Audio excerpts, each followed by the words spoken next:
So, Burns Night is already upon us. But it's been a tough old year for the bard. Discussions have been ongoing on whether or not to reference his brush with the slave trade alongside his portrait hanging in Scotland's National Gallery.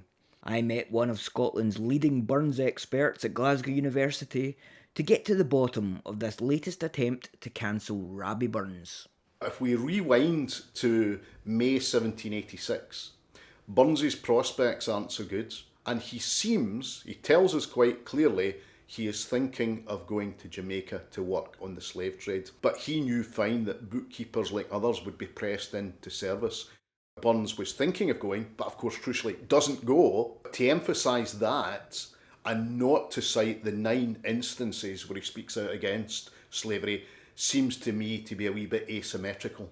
Going all the way back to my school days, everything I can remember about Rabbie Burns tells me that he was a man for the people and he abhorred injustice.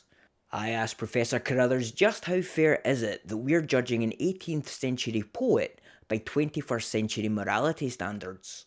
I don't want to downplay any injustice, and Robert Burns didn't want to downplay any injustice. And ultimately, if we look at his writings in the round, he has a clear abolitionist voice. He is clearly against slavery.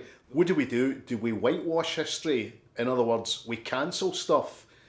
And the danger there is that we paper over the stuff that we might rightly want to object to.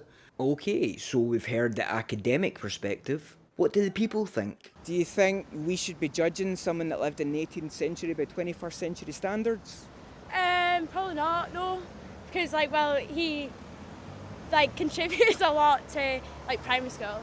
Yeah, remember, some of his poems, and, it was always a big deal, doing it in front of your school. I mean, I think he's done so much for not even just Scottish culture, but, global culture and literature that, I mean, especially if he didn't even take up the job, I wouldn't say that's enough to cancel him. Then I'm not sure where I stand on whether people from the 18th century should be cancelled or not. So there we have it. Both Professor Carruthers and members of the public give a big no to cancelling Robert Burns.